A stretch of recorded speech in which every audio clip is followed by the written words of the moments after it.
The Pilgrims landed in America on November 11th, 1620, with 101 passengers and 30 crew members. A few months later, half of the original settlers had died, while many of the colony's other leading members had nearly met the same fate. At the peak of the colony's troubles, 2 or 3 people died every day. At one point, only 7 or so people were actually capable of doing work because the rest were incapacitated and needed constant assistance. Why did this happen? And how did the colony survive being brought to the brink of destruction? Today we will be going over the winter the Pilgrims almost died.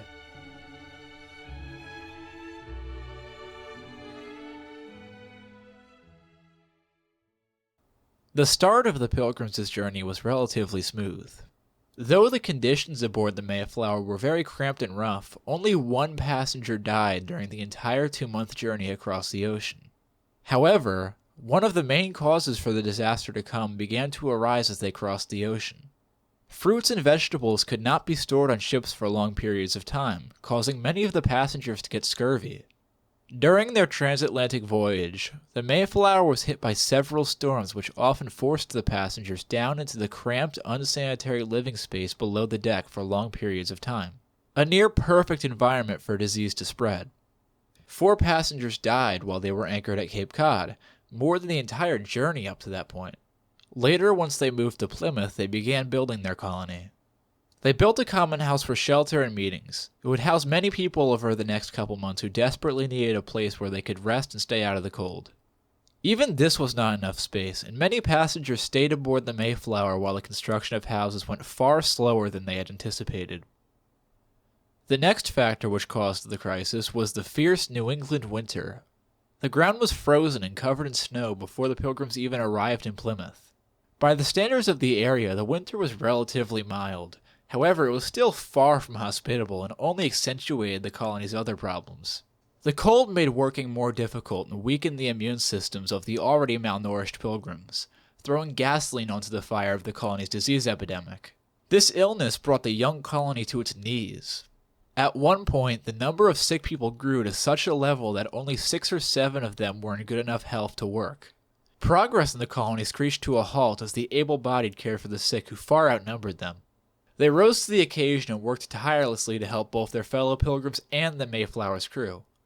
They had to survive off the Mayflower's food reserves and hunt for the time being since they could not grow crops until the weather improved. There was also the threat of outside attacks from the local tribes.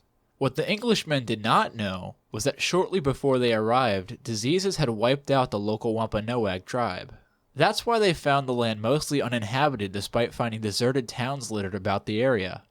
However, the area was not completely empty, and indirect run-ins with the Wampanoags happened frequently. The Pilgrims were already vigilant of their surroundings due to them being attacked on Cape Cod while they were exploring. Once they began settling in Plymouth, they took extra precautions and prepared for an outside attack, fearing that another could come any day. Their settlement was built atop a hill so they could watch the surrounding area. They also mounted cannons and organized into a militia led by Miles Standish. No attack ever came. Instead, the Indians kept their distance and avoided direct contact, though they did steal some of the colonists' tools. Both were aware of the other's presence. The Pilgrims would occasionally hear the Indians, and in each case would quickly grab their muskets and prepare a defense. Though it was clear the Wampanoags were present in the area, whenever the Pilgrims searched for their settlement, they only found empty houses and deserted cornfields. On the 17th of February, the colonists held a meeting about organizing their militia.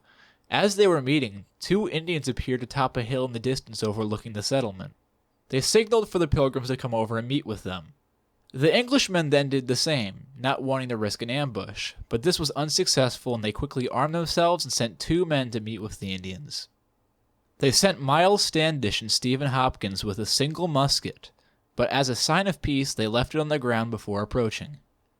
This failed and the Indians left before they could meet. The colonists, startled by the encounter, rushed to set up the rest of their cannons over the next few days. By the time March came around, the Pilgrims had been through the worst of their troubles.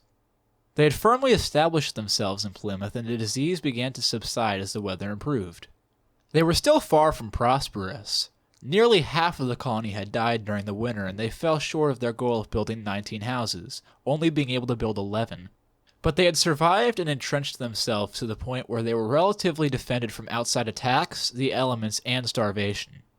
Soon after, an Indian named Samoset would waltz into their settlement and begin the colony's alliance with the Wampanoag chief Massasoit, leading to Squanto being sent to aid the Pilgrims and help them prosper.